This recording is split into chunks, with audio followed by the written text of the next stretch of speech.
할렐루야. 서로 샬롬 인사 나누시기 바랍니다. 샬롬. 샬롬.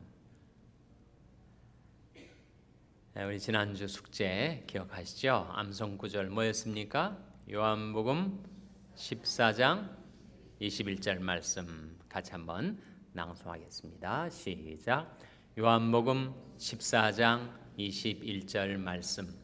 나의 계명을 가지고 지키는 자라야 나를 사랑하는 자니 나를 사랑하는 자는 내 아버지께 사랑을 받을 것이요 나도 그를 사랑하여 그에게 나를 나타내리라. 요한복음 14장 21절 말씀. 암송하기가 어려우셨습니까? 쉬우셨습니까? 쉬웠습니까? 쉬우신 분들은 아마 전에 여러 번 이 말씀을 암송하셨기 때문이 아니었을까 싶네요. 암송이 정말 쉽진 않습니다. 다 암송하는 것 같아도 또 막상 낭송을 하려고 하면 잘 안 되는 것이 암송이니까 암송이 쉽지 않은데 여러분 하여튼 암송의 나름대로 방법론을 터득해 가시겠지만 너무 한 구절을 처음부터 쭉 다 암송하려고 하면 안 되죠. 그래서 토막토막 구절구절 소절소절 이렇게 암송을 해 나가시는 것이 실질적인 도움이 될 겁니다. 자, 다시 한번 낭송하겠습니다. 시작. 요한복음 14장 21절 말씀. 나의 계명을 가지고 지키는 자라야 나를 사랑하는 자니 나를 사랑하는 자는 내 아버지께 사랑을 받을 것이요 나도 그를 사랑하여 그에게 나를 나타내리라. 요한복음 14장 21절 말씀. 아멘. 잘 암송하셨습니다. 오늘 공부가 들어가기 전에 두 가지 광고 말씀드리겠는데, 한 가지는 오늘 출석부가 여러분 들어오실 때 준비가 안 된 것으로 제가 알고 있습니다.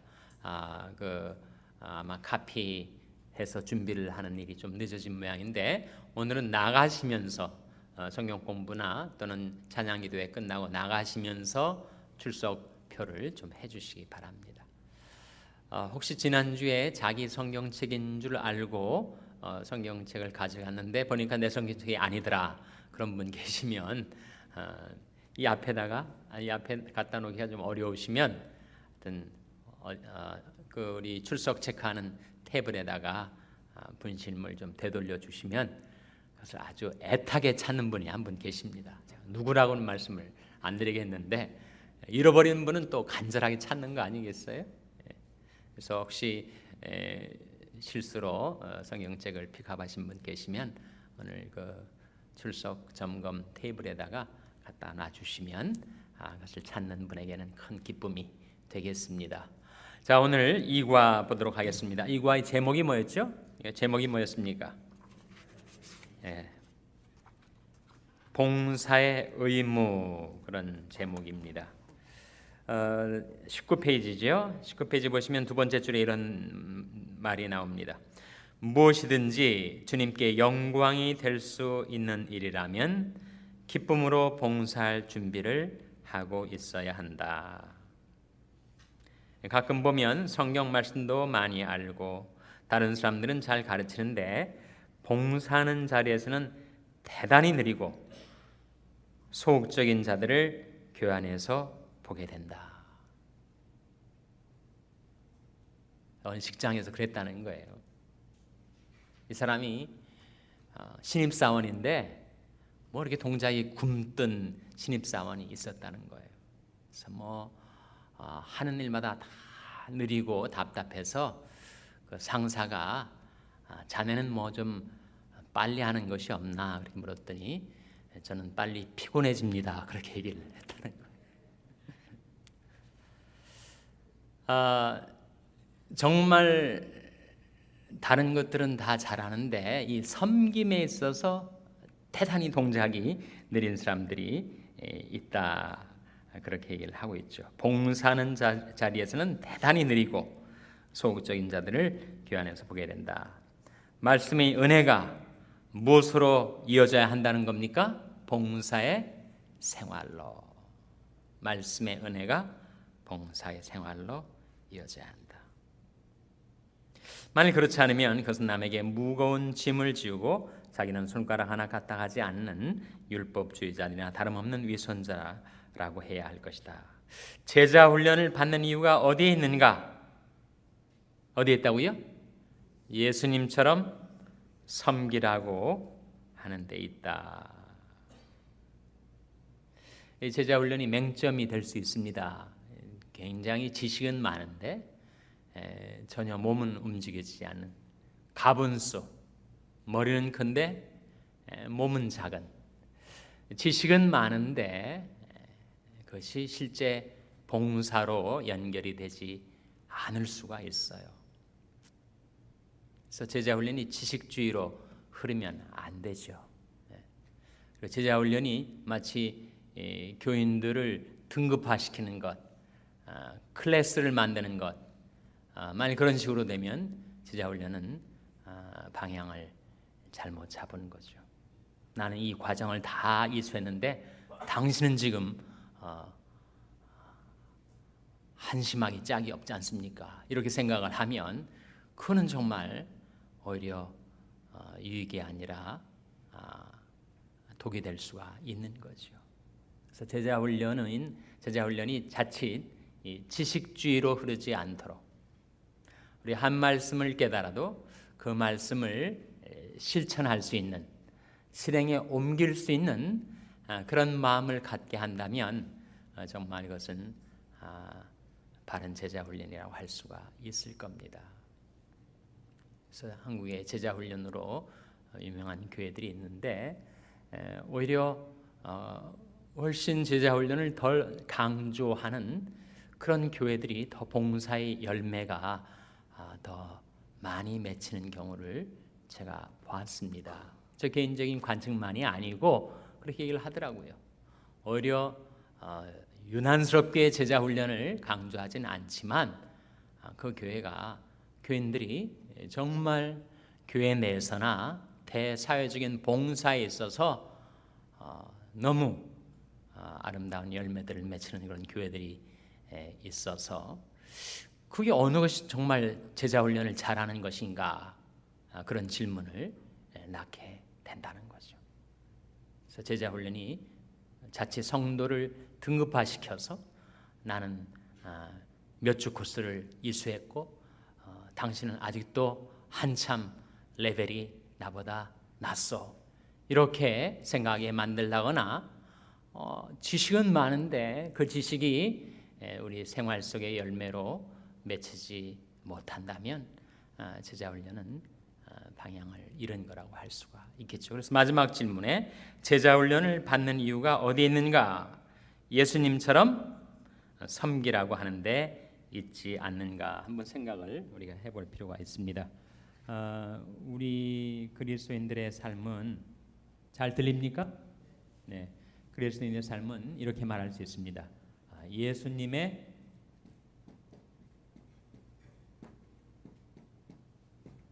정신과 사상과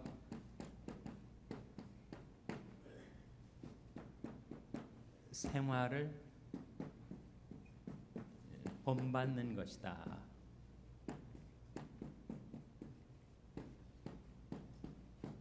이 세 가지가 나오지 않습니까?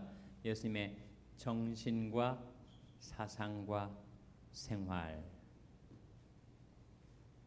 우리 그리스도인이 지향하는 우리 신앙생활의 방향성, 그것은 예수님을 본받는 건데, 예수님을 본받는다고 할 때 예수님의 무엇을 본받는다는 말인가? 정신과 사상과 생활을 본받는 것이다. 그렇게 말할 수 있죠. 누가 한 말일까요? 제가 한 말이 아닙니다. 아주 명문이기 때문에 이것은 여러분이 마음속에 간직하실 가치가 있는 말이에요. 정신을 영어로 뭐라고 할 수 있을까요? 정신을. 이 한국 사람들이 자주 쓰는 그 정신이라는 말에 가까운 영어가 뭐죠? 스피릿입니다. 스피릿. 이 사상에 가까운 영어가 뭐가 될까요? 물론 무슨 철학, 무슨 주의, 무슨 사상을 말할 때 thought라는 단어가 있지만 이 문맥에서 사상에 가까운 것은 mind라고 할 수 있습니다. 생활은 물론 life죠. 그러니까 우리가 예수님을 본받는다고 말할 때 우리는 예수님의 spirit을 본받는 거죠. 예수님의 spirit, 예수님의 생각과 감정과 삶을 움직여 갔던 그 스피릿이 무엇인가, 드라이빙 포스가 무엇인가, 예수님이 지니고 사셨던 정신이 무엇인가, 그리고 인간 존재 구조의 가장 중심부에 스피릿이 있고, 그리고 그 바로 다음 바깥 표피에 마인드라는 것이 있습니다. 마인드는 뭐라고 할 수 있을까요? 마인드는 마음하고 또 다르죠. 마인드는 사고 방식이라고 할 수가 있습니다. 그래서 그 정신이 움직여가는 하나의 패턴이라고 할 수 있죠. 마인셋이라고 할 수가 있습니다. 그래서 예수님은 어떤 정신을 가지시고 어떻게 사고하시고 사유하시고 생각하시며 살아갔는가, 그걸 배우는 것이고, 다음에 생활은 습관이 다발이다 하는 말이 있는 것처럼 결국은 이것은 습관의 문제라는 거죠. 그래서 우리가 예수님의 정신을 배우고 예수님의 사상을 배우고 예수님의 생활을 본받으려 할 때 예수님께서는 어떻게 판단하시고 어떻게 행동하셨는가, 예수님이 그 행동이 정형화된 형태로, 고정된 형태로 습관이 되었을 때 예수님의 생활 습관이 무엇이었는가, 그걸 우리가 본받는 것이 신앙생활의 과정이라고 할 수가 있겠죠. 그래서 오늘 우리가 배우는 공과 내에서도 과연 예수님의 정신이 무엇이었을까, 예수님의 정신 세계를 움직여가는 그 스피릿이 무엇이었을까, 그리고 그 스피릿이 어떠한 마인드를 갖고 생각하시고 판단하시고 살아가셨을까, 그리고 그러한 마인드를 가졌기 때문에 어떠한 행동과 습관과 생활을 예수님은 하시며 살아가셨을까, 그래서 우리가 늘 추구하고 배우려 하는 거죠. 그래서 오늘은 봉사에 관한 말씀들을 좀 보도록 하겠습니다. 1번 질문 보겠습니다. 누가복음 22장 24절에서 27절 한번 다 펴보시기 바랍니다. 예습을 해오신 분들은 그 말씀을 한번 읽어보시겠지만 다시 한번 그 말씀을 펴보시기 바랍니다. 누가복음 22장 24절에서 27절 말씀 우리 한번 교독하겠습니다. 누가복음 22장 24절에서 27절 말씀, 누가복음 22장 24절에서 27절 말씀 교독하겠습니다. 또 저희 사이에 그중 누가 크냐 하는 다툼이 난지라 예수께서 이르시되 이방인의 임금들은 죄를 주관하며 그 집권자들은 은일이라 칭함을 받으나 너희는 그렇지 않을지니 너희 중에 큰 자는 젊은 자와 같고 두목은 섬기는 자와 같을지니라. 앉아서 먹는 자가 크냐 섬기는 자가 크냐, 앉아서 먹는 자가 아니냐, 그러나 나는 섬기는 자로 너희 중에 있노라. 이것이 1번 질문의 본문입니다. 자, 1번 질문 보세요. 12제자 사이에서 끊임없는 물밑 싸움이 계속되고 있었던 것 같다. 그것은 무엇인가? 24절에 뭐죠? 누가 크냐 하는 다툼이 끊임없이 계속되고 있었다는 거죠. 이 말씀이 거울에 한번 우리 자신들을 한번 비추어 보는 것 필요하지 않겠습니까? 주님을 따르는 제자된 우리들 사이에서도 끊임없이 물밑 싸움이 무언가가 계속되고 있지는 않은가? 그 싸움이 다름 아닌 누가 크냐 하는 다툼은 아닌가? 그러면 어떻습니까? 다른 사람은 몰라도 우리는 아니다. 또 다른 사람은 몰라도 나는 아니다. 그렇게 자신 있게 이야기하시는 분들이 계십니까? 저도 그렇게 자신 있게 얘기를 못 하겠어요. 그러니까 인간 안에 이 죄성이라는 것, 이 죄라는 죄의 중앙에 뭐가 있죠? 죄의 핵심에 뭐가 있습니까? 죄를 영어로 뭐라고 한다고요? 죄를 영어로 sin이라고 하는데 sin이라는 단어의 가운데 뭐가 있습니까? 이 I가 있단 말이에요. I가 나가 있습니다. 그러니까 죄는 자기 중심성, 이기심, 그것이 사실 죄의 뿌리죠. 그래서 그 죄 안에 있는 이 자기 중심성이 끊임없이 자기 자신에게로 욕망을 충족시키기 위해서 잡아끄는 것과 더불어 또 한 가지 죄의 스피릿, 죄의 움직임은 끊임없이 자기를 높이는 겁니다. 끊임없이. 근데 어느 정도 높이려고 하죠? 창세기 3장에 보시면 인류의 시조가 처음 타락할 때 그때 뱀의 형태로 나타난 마귀가 사람들로 하여금 무엇과 같이 되려고 충동질했었죠? 하나님과 같이. 한번 찾아보시기 바랍니다. 창세기 3장 5절입니다. 창세기 3장 5절에 보시면 바로 하나님과 같이 되려고 충동질하는 마귀의 시험이 나타나 있습니다. 창세기 3장 5절 페이지 수를 말씀드려서는 안 되겠죠. 오히려 헷갈릴 테니까 창세기 3장 5절 같이 읽겠습니다. 창세기 3장 5절 같이 읽습니다. 시작. 너희가 그것을 먹는 날에는 너희 눈이 밝아 하나님과 같이 되어 선악을 알 줄을 하나님이 아심이니라. 누가 하는 말이에요? 마귀가 하는 말이에요. 그래서 인간 안에 처음 인간이 타락하고 범죄하고 하나님의 영광에서 떨어지게 만들려고 할 때 그때 사람들을 하나님과 같이 되게 충동질을 했다는 거예요. 그 결과는 뭐죠?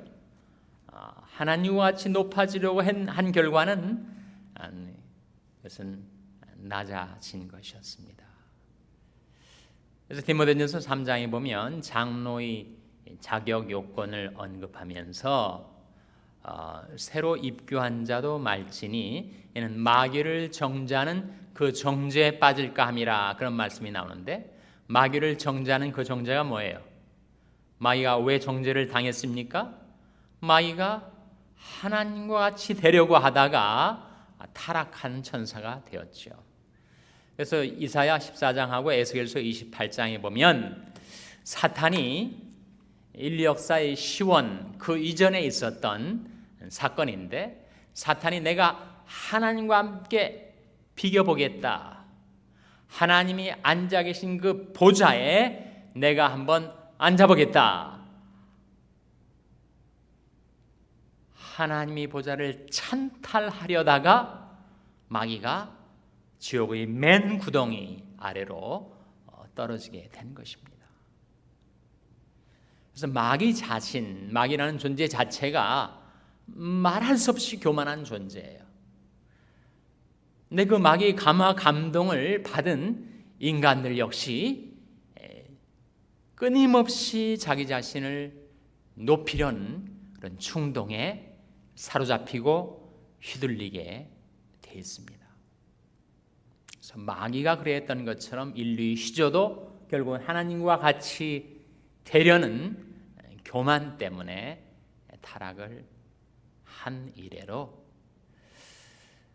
우리 타락한 본성, 우리가 예수님 믿고 그리스도인이 된 이후에도 내 안에 남아있는 죄의 잔재 가운데 이 죄성 속에는 어떻게 하면 끊임없이 나 자신을 높이고 내세우고 다른 사람들 위에 나 자신이 드러날 수 있을까 하는 그런 욕망, 그런 충동이 계속 진행되고 있는 거죠. 교회 안에서도 진행이 되고 내 자신이 내면 세계에서도 계속 그 씨름이 있는 겁니다. 그래서 내 안에 들어오신 성령께서 예수 그리스도의 겸손하신 인격으로 나를 변화시키시려는 그런 성령의 감화 감동과 더불어 나 자신을 드러내고 나 자신을 높이고 내가 다른 사람 위에 높아지려는 죄악된 본성의 움직임이 계속 물밑 싸움을 벌이고 있는 거죠. 그런 고민, 그런 번뇌, 그런 씨름이 우리들에게 있습니다. 이번 질문, 예수님은 하나님의 나라의 다스림과 세상 나라의 다스림이 근본적으로 정반대가 된다는 것을 교훈하시기 위해 그들을 어떻게 비교하고 계시는가? 세상 나라에서는 소위 지도자라고 하는 사람들은 항상 뭘 하죠? 지도자라고 하는 사람들은 군림을 합니다. 그들이 백성들을 주관하려 해요. 그러니까 예수님께서는 너희 중에는 그렇지 아니하니라고 말씀하시면서 주관 대신 뭘 한다는 거예요? 섬긴다는 거죠. 하나님 나라에서는 지도자의 지도력은 어떤 지도력이라고 할 수 있는가? 소위 말하는 servant leadership이라는 거죠.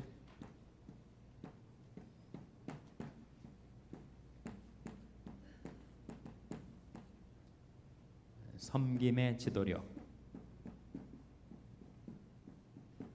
이 성경이 말씀하는 진정한 리더십입니다.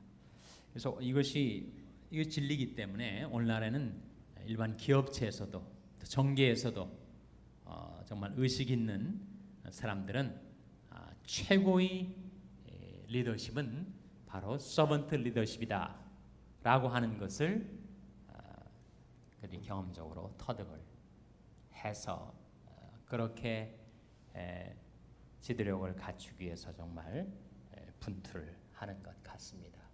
2000년 전에 이미 예수님께서 최고의 리더십은 섬김의 리더십이다 하는 사실을 우리에게 보여주신 거죠. 두 번째, 세상의 지도자들은 은인이라 칭함을 받는다. 이런 보고 계시죠 지금? 누가복음 22장을 우리가 지금 공부하고 있는 겁니다. 그래서 세상의 지도자들은 은인이라 칭함을 받지만 하나님 나라에서의 지도자들은 그런 명예가 없다는 거예요. 그런 명예욕에 휘둘리지 않는다는 겁니다. 세 번째, 세상 나라에서는 지도자가 큰 자로 여김을 받지만 하나님 나라에서는 오히려 젊은 자로, 세상 나라에서는 두목이라고 그렇게 일컬음을 받지만 하나님 나라에서는 섬기는 자라고. 여러분, 지금 하나님 나라가 도래하고 있습니다. 그런데 하나님 나라가 세상의 많은 기관들 중에서 하나님 나라가 가장 그래도 근접해 있는 기관, 뭐라고 할 수 있을까요, 여러분? 하나님 나라가 그래도 가장 하나님 나라의 모습을 접근해서 닮은 기관이 있다면 뭐라고 할 수 있을까요? 바로 교회 아닙니까? 교회. 그러니까 세상 지도자들은 그렇게 한다 할지라도 교회의 지도자들은 이렇게 살아야 한다. 그걸 예수님이 지금 가르치는 것 아니겠어요? 그래서 우리가 하나님의 교회에서 지도자들로 살아가려고 할 때 우리가 어떤 정신을 가지고 어떤 사상을 가지고 어떠한 생활을 해야 하는가 하는 것이 본문 말씀 속에 나타나 있습니다. 3번, 예수님은 자신의 입장을 어떻게 말씀하고 계시는가? 어떻게 말씀하고 계시죠? 앉아서 먹는 자가 크냐? 섬기는 자가 크느냐? 누가 크죠? 앉아서 먹는 자가 아니냐? 그러나 나는 뭐라고 하셨죠? 섬기는 자로 너희 중에 있노라. 그러니까 예수님은 시중 드는 자, 누가 시중 들죠? 하인이, 서번트가 시중을 드는 거 아닙니까?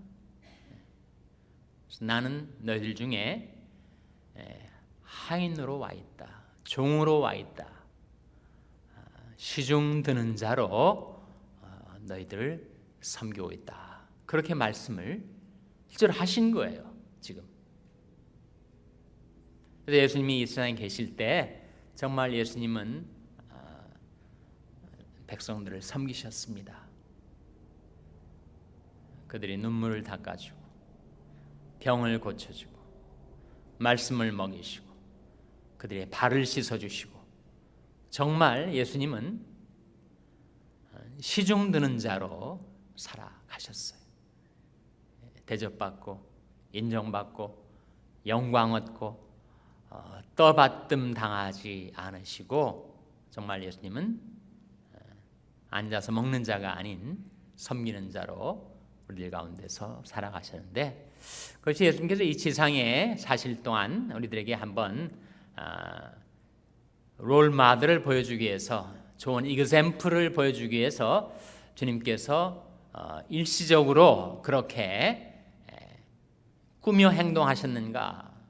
그렇지 않다는 거죠. 누가복음 12장 37절 한번 펴보시기 바랍니다. 누가복음 12장 37절.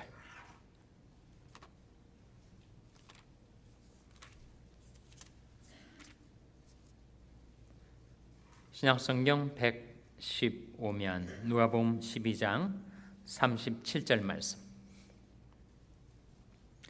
찾으셨습니까? 자, 한번 같이 읽겠습니다. 누가복음 12장 37절입니다. 시작. 주인이 와서 깨어있는 것을 보면 그 종들은 복이 있으리로다. 내가 진실로 너에게 이르노니 주인이 띠를 띠고 그 종들을 자리에 앉히고 나와 수종하리라. 어느 장면이에요? 예수님이 다시 오실 때, 재림하실 때, 영광 가운데 오실 때, 그때도 여전히 주님은 어떻게 하고 계십니까?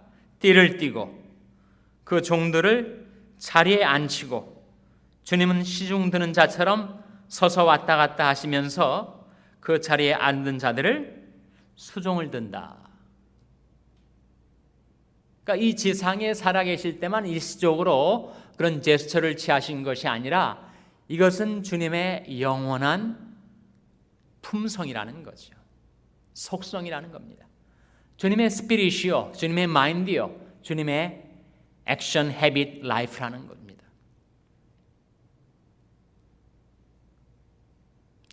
그래서 이 지상에 계실 때뿐만 아니라 우리 주님이 다시 오실 때, 영광 가운데 오시는 그 주님은 여전히 주님의 백성들을 섬기시는 그런 삶을 살고 계심을 보여주고 있는 말씀이죠. 4번 질문에 너희는 그렇지 않을지니 그러나 그것은 다 세상 나라와 하나님 나라, 세상 사회와 교회를 대조해 주고 있는 그런 말입니다. 5번 넘어가겠습니다. 5번. 일반적으로 교회 안에서 보면 정말 자기를 낮추고 섬기려는 자들이 많지 않다. 그리고 장로나 권사가 되든지 무슨 회장이 되든지 직분을 맡으면 어디에 힘을 준다고요? 목에 힘을 준다는 거예요. 목에 힘을 주는 우순꼴을 쉽게 볼 수 있다. 이런 자들은 아직도 예수님이 어떤 분인가를 잘 모르는 사람이라 할 수 있다. 왜냐하면 앉아서 먹는 자, 곧 예수님이 일어나 섬기는데 심부름을 해야 할 처지에 있는 자가 섬김을 받으려 하는 것과 같기 때문이다. 당신은 정말 예수님이 모범을 보이신 대로 섬기려 하는 사람인가? 그래서 교회가 교회의 본래의 모습을 잃어버리면 교회만큼 예수님이 정신과 사상과 생활과 동떨어진 조직이 없게 되죠. 타락한 교회는 정말 추악하고 냄새 나는 그런 기관으로 전락을 하는 겁니다. 그래서 이제 비교 종교학자들이 그런 말을 하는데, 기독교의 독특함이 어디에 있는가? 기독교의 문명, 기독교 사상, 기독교의 제도와 문물이 독특해서 기독교가 독특한 것이 아니라 기독교의 독특한 것은 바로 예수 그리스도의 독특한 인격 때문이다. 그렇게 말을 하고 있는데 정말 맞는 말 아닙니까? 만약에 그것을 놓쳐버린다면 교회는 세상 기관보다 더 못한 기관이 되는 거죠. 다음 질문으로 넘어가겠습니다. 베드로전서 4장 9절에서 11절, 역시 중요한 본문이니까 다 찾아서 한번 교독하겠습니다. 몇 페이지죠? 380페이지. 신약성경 380페이지. 베드로전서 4장 9절에서 11절 말씀 찾아서 같이 읽겠습니다. 제가 성경 장절을 여러 번 반복하죠. 그래서 촌스럽게 이렇게 여러 번 반복하느냐, 그렇게 생각하시는 분들이 계실지 모르는데, 금요 제자 훈련에 나오신 분들은 뭐 성경 찾는데 명수들이죠. 그렇지만 공예배에 참석하는 분들 중에는 정말 성경 찾는 것이 굉장히 어려우신 분들도 계세요. 제가 몇 장 몇 절 성경 책과 장절만 얘기하면 그분들은 다 끝날 때까지 아직도 못 찾고 여전히 페이지를 뒤적거리고 계신 분들이 있습니다. 그래서 제가 페이지도 말씀드리지만 어느 책 몇 장 몇 절 한 3번 이상 반복하거든요. 그래서 여러분만 생각하지 마시고 나보다 좀 성경을 천천히 찾는 분들을 생각하셔서 저희 촌스러움을 좀 양해해 주시기 바랍니다. 자, 베드로전서 4장 9절에서 11절 역시 교독하겠습니다. 서로 대접하기를 원망 없이 하고 각각 은사를 받은 대로 하나님의 각양 은혜를 맡은 선한 청지기같이 서로 봉사라. 만일 누가 말하려면 하나님의 말씀을 같이 읽겠습니다. 만일 누가 말하려면 하나님의 말씀을 하는 것 같이 하고, 누가 봉사하려면 하나님의 공급하시는 힘으로 하는 것 같이 하라. 이는 범사에 예수 그리스도로 말미암아 하나님이 영광을 받으시게 하려 함이니 그에게 영광과 권능이 세세 몽토록 있느니라. 아멘. 1번 질문, 9절에 관계된 질문인데요. 9절에 뭐라고 했죠? 서로 대접하기를 원망 없이 하고. 왜 대접하는 일하고 원망과를 연관시키고 있을까? 대접한다는 거, 남을 섬긴다는 거 아니겠어요? 근데 남을 섬기는 일하고 왜 원망하고를 연결시킬까? 왜 그럴까요? 남에게 대접하고 남에게 베풀고 남을 섬기다 보면 우리 마음속에 어떤 생각이 들죠? 자꾸 나는 이렇게 하고 있는데 왜 저 인간은 저 모양인가? 이런 생각이 자꾸 드는 거예요. 비교의식이죠. 나는 이렇게 열심히 섬기고 있는데 서번트 리더십을 발휘하고 있는데 왜 저 인간은 계속 섬김만 받으려 하는가? 나는 대접하고 있는데 저 인간은 왜 대접만 계속 받고 있는가? 그렇게 남을 의식하게 되고 견주어 보게 되고 비교의식에 빠지게 되고 자기도 모르는 사이에 자기 의에 빠져듭니다. 나의 섬김과 봉사가 나의 공로가 되는 거죠. 그러다 보면 자기만큼 섬기지 못하는 사람에 대해서 뭘 하게 된다는 거예요? 원망을 하게 된다는 거예요. 원망을. 그래서 대접과 원망을 연관시키는 것은 바로 자기가 대접하는 일, 섬기는 일을 하는 가운데 자기도 모르게 비교의식, 공로의식, 질투심 이런 것들이 내 마음속에 들어오게 된다는 겁니다. 2번, 봉사하면서 마음으로 원망해 본 일이 있는가? 그때 어떤 유익이 있었는가? 누가복음 10장 40절을 참고하라 했는데 거기 누가 나오죠? 누가 나옵니까? 마르다가 나와요. 마르다가 열심히 봉사했습니다. 예수님이 자기 집을 신방하셨으니까 부엌에서 열심히 예수님을 대접하려고 일을 하고 있는데 누가 지금 가만히 앉아 있는 거예요? 마리아가. 마르다와 마리아의 관계는 어떤 관계입니까? 자매 안에 자기 동생인데 동생은 이렇게 분주하고 땀을 흘리면서 음식을 준비하는 자기를 전혀 안 도와주고 있다는 거예요. 그래서 슬그머니 화가 난 겁니다. 원망하는 마음이 생긴 거예요. 그래서 예수님 앞에 와가지고 고사질을 하죠. 도대체 내가 이렇게 섬기는 일로 바쁜데 마리아는 예수님 발 밑에 앉아가지고 예수님 말씀만 듣고 있으니 이거 좀 어떻게 해주세요.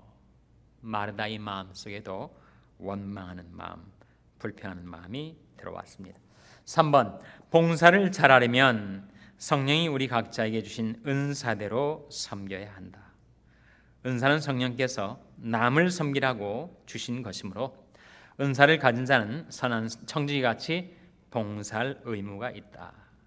그러니까 은사는 자기 자신을 위해서가 아니라 누구를 위해서 내게 주신 거라고요? 남을 위해서. 은사는 나를 위해서가 아니라 남을 위해서. 뭐가 하나 더 들어가 있죠? 미움 받침이 들어가 있는데 그 차이는 정말 큰 차이입니다. 당신은 어떤 은사를 받았다고 보는가? 그러니까 봉사가 효과가 있으려면, 봉사의 효과를 극대화하려면, 봉사의 열매를 맺으려면 자기 은사에 맞는 봉사를 해야 한다는 거죠. 그러니까 아무리 노래하는 걸 좋아해도 음치가 찬양대에 서면 좀 곤란하지 않겠는가? 이거 아주 캐캐묵은 유머인데 음치의 3대 요소가 있다는 거예요. 첫째는 뭐예요? 음정과 박자에 구애받지 않고 자유롭게 부른다. 두 번째는 뭐예요? 노래의 분위기와 상관없이 괜히 공연히 큰 소리로 부른다. 세 번째는 시키지 않았는데 한 곡 더 부른다.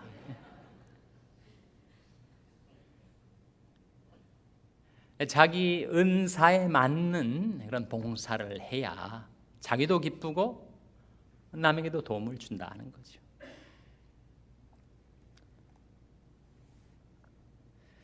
(4번) 질문, 청지기다운 봉사의 자세를 가지려면 두 가지 원칙을 지켜야 한다. 11절에서 두 가지 원칙을 정리하라. 그리고 당신이 그대로 하고 있는지 살펴보라. 이 두 가지가 지금 요약이 되어 있습니다. 첫째로 봉사하는 자는 자기를 가지고 떠들지 말고 무엇을 전하는 심부름꾼처럼 해야 한다고요? 하나님의 말씀을. 내 생각에는 이렇게 말하기 전에 하나님 말씀은 뭐라고 말씀하시는가를 먼저 구하고 찾는 자세가 필요하죠. 신앙생활을 오래 해서 교회 생활에 관록이 붙은 베테랑들은 자꾸 자기 경험, 자기 생각을 내세우기가 쉬운데 그것이 도움이 될 때가 전혀 없는 것은 아니겠지만, 그래도 내 경험이나 내 관록 말고 하나님은 뭐라고 말씀하셨는가, 말씀을 먼저 앞세우려는 그런 자세가 우리에게 필요하지 않겠는가. 두 번째, 봉사하는 자는 무슨 일을 하든지 자기 힘과 능력으로 하는 것처럼 과시해서는 안 되고 하나님이 주신 힘을 가지고 봉사하는 자로 보여야 한다. 11절 말씀이 그거 아닙니까? 만일 누가 말하려면 하나님의 말씀을 하는 것 같이 하고, 누가 봉사하면 하나님의 공급하시는 힘으로 하는 것 같이 하라. 그러니까 내 열심, 내 육신적인 힘으로 봉사할 수 있습니다. 그러나 그것은 오래가진 못하죠. 오래가진 못합니다.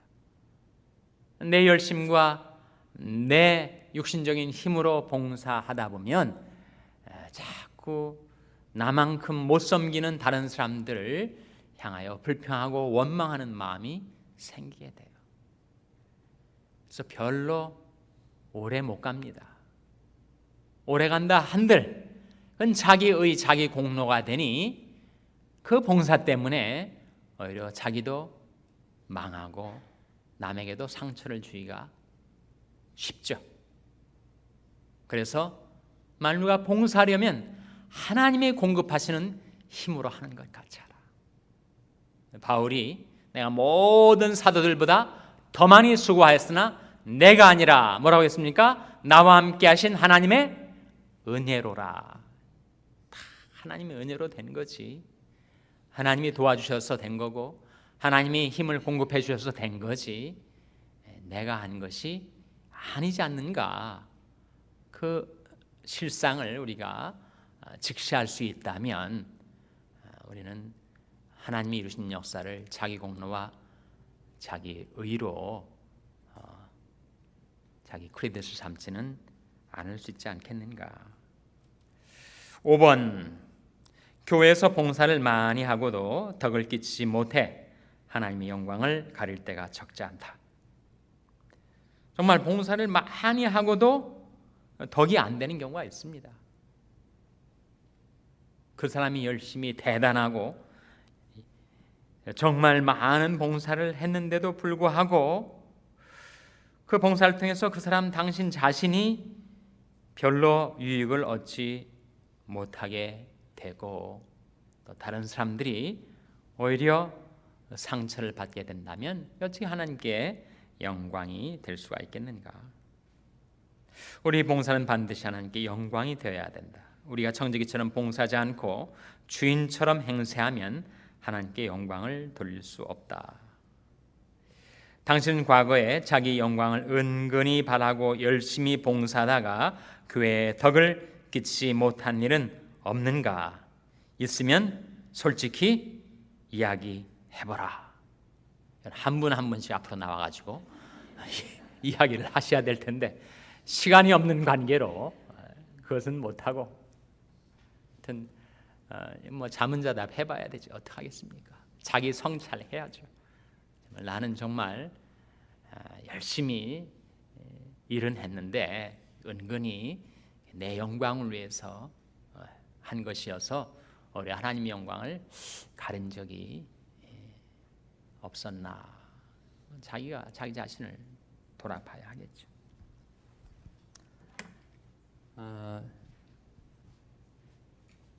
결국 교회 안에서 아마 세상에 어떤 조직이나 기관 이거 제가 끄는 걸 놓쳐가지고 좀 말랐나 보네요. 아직도 제가 서툴어서 어느 기관 어느 조직도 그렇지만 특별히 교회 안에서 말이죠. 교회 안에서 우리가 자기 자신을 과대평가해야 쉽습니다. 자기 자신을 somebody로 생각하기가 쉬워요. 이민교회가 좀 더 그런 경향이 많은 것 같습니다. 인간 안에 있는 인정을 받고자 하는 욕구, 가장 강렬한 욕구가 이민 사회 속에서 좀처럼 충족이 안 되거든요. 한국 사회만 해도 뭐 꼭 교회 말고도 다른 기관, 동창회, 또 무슨 향후에, 또 자기 직장이나 사회 여러 기관과 조직에서 나름대로 어느 정도 충족을 받거든요. 근데 이민교회, 이민사회는 훨씬 그런 기회가 적단 말이죠. 그래서 한인회가 그렇게 많이 싸우는 이유가 바로 거기에 있는데, 교회도 마찬가지. 이민교회 안에서 어떻게든지 자기가 인정을 받고 존경을 받고 그리고 자아실현을 내가 교회 안에서는 좀 한번 내가 해봐야 되겠다. 그러한 욕망이 내게 있단 말이에요. 잘 인정하고 싶지 않아도 우리들에게 있습니다. 근데 그것을 알면서도 그것에 자꾸 휘둘리기가 쉬워요. 그래서 어떻게 하면 그렇게 자신을 드러내고 자신을 높이려는 이런 자아 성취 욕망에서 내가 좀 자유로워질 수 있을까? 그것이 우리의 고민인데, 저 개인적으로는 이 말씀을 자주 스스로에게 상기시킵니다. 아직도 뭐 이 말씀에 턱없이 모자라지만 갈라디아서 6장 3절 말씀이에요. 이 말씀을 우리가 기억하고 의지할 수 있다면 우리가 빠지기 쉬운 소위 과대평가, 자신에 대한 또 과대평가가 좀 병적으로 되면 뭐가 되는 거죠? 과대망상이 되는 거죠. 그렇게 되지 않을 수 있도록 우리를 붙들어주는 말씀이 이 말씀이 아니겠는가 싶어요. 한번 찾아보시기 바랍니다. 갈라디아서 6장 3절 말씀 한번 찾아보시기 바랍니다. 갈라디아서 6장 3절 몇 페이지죠?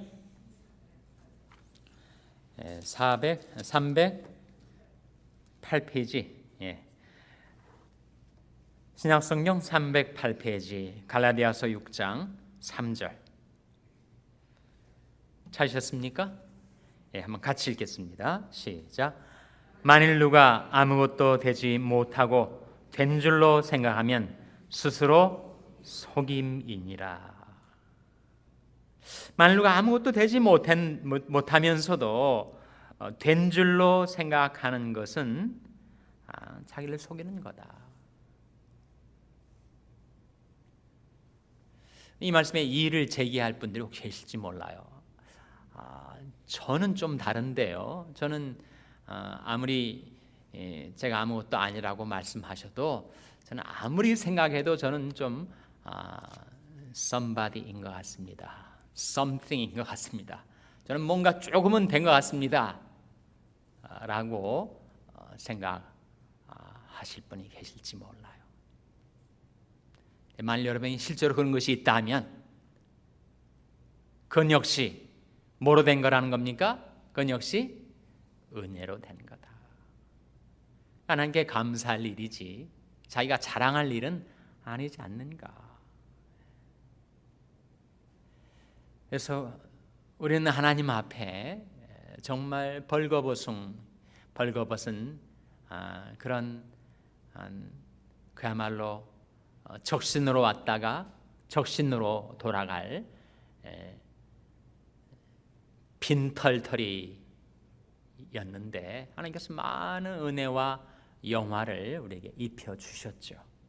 하나님이 주신 선물인 것 착각하고 다 내가 만들어내고 내가 이루어내고 내게 속한 것이고 내가 성취해낸 것처럼 생각하면 아무리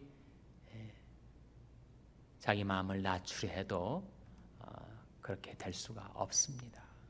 그래서 하나님 앞에서 내가 피조물이고 죄인인 것을 잊지 않고 살아간다면 그 나머지 모든 것은 다 하나님의 은혜로 된 것이니 하나님께 영광을 돌릴 수가 있지 않겠는가.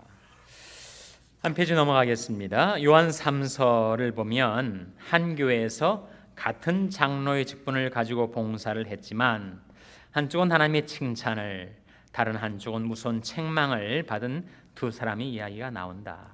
두 사람 이름이 뭐라고요? 한 사람은 가이오, 다른 한 사람은 디오드레베입니다. 각자에 대한 내용을 적고 당신이 깨달은 사실을 정리해보라. 가이오는 5절 6절에 보면 어떤 사람이었어요? 나그네를 신실하게 섬긴 사람. 이때 나그네는 특별히 어떤 사람이죠? 전도자들. 구원의 복음을 들고 곳곳에 다니며 복음을 전했던 순회 전도자들. 그 나그네를 신실하게 섬긴 가이오 장로 같은 사람이 있는가 하면 디오드레베라는 사람은 뭐를 좋아한 사람이었다고요? 특별히 뭘 좋아했습니까? 으뜸되기를 좋아했습니다. 으뜸되기를 좋아했던 디오드레베는 전도자들을 나그네들을 어떻게 하지 않았다고요? 접대하지 않았습니다.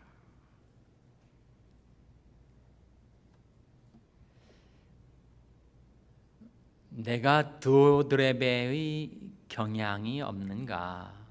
디오드레베처럼 나 역시 으뜸되기를 좋아하지는 않는가? 한번 물어봐야죠, 자신에게. 사람은 정말 착각하기가 쉬운 존재가 아닌가 싶습니다. 그래서 자기야말로 가장 중요한 인물, 가장 으뜸되는 지도자인 것처럼 생각이 들 수가 있다는 거예요.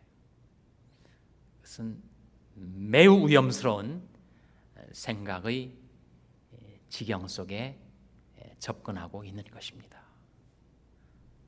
하나님은 다른 우리들의 허물과 부족은 용납해 주지만 하나님은 교만은 하나님은 용납하시지 않아요.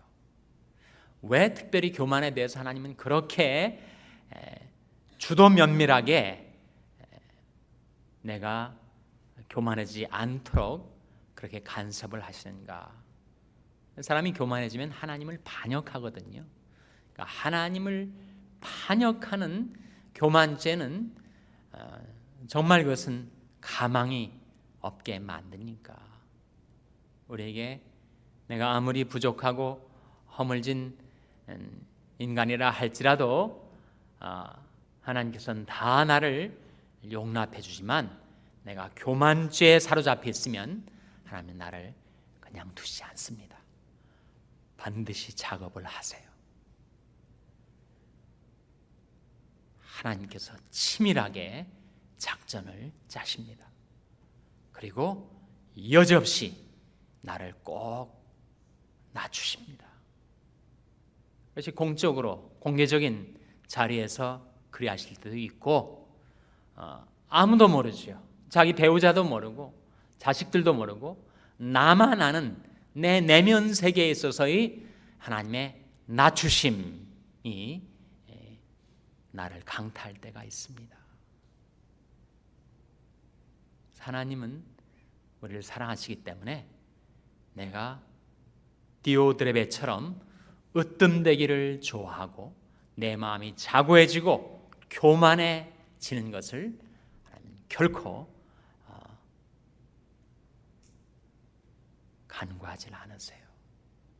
꼭 하나님께서 개입하십니다.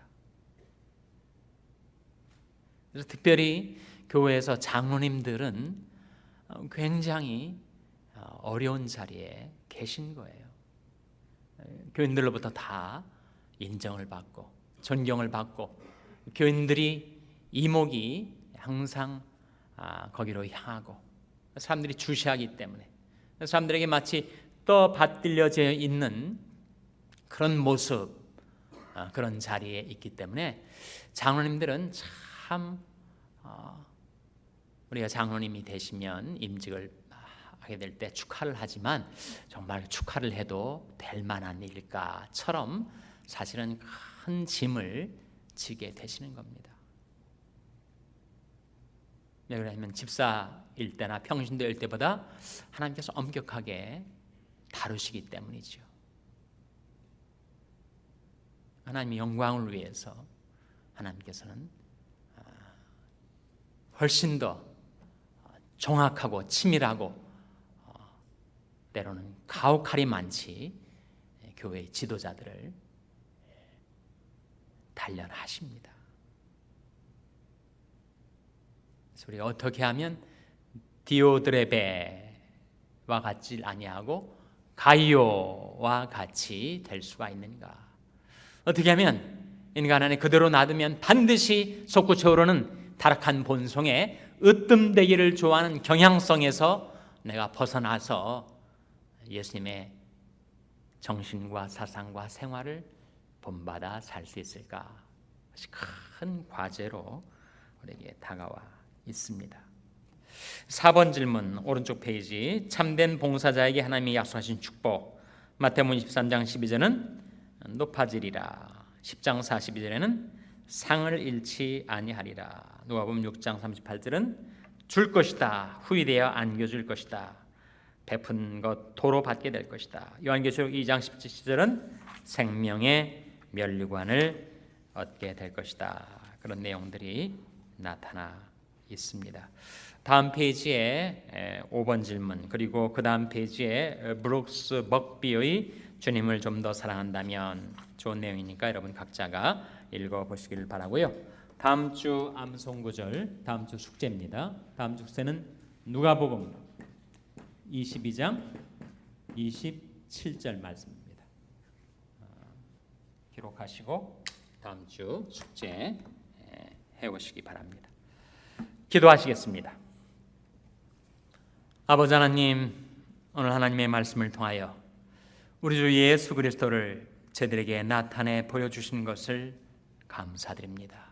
주님을 사랑하고 섬기며 주님을 본받기를 원하는 저희들이 주님이 가셨던 그 정신 그리고 그 사상, 그 행동과 습관과 생활을 저희들도 본받으며 날마다 주님을 닮아 변화될 수 있도록 하나님 저희들을 새롭게 하여 주시옵소서.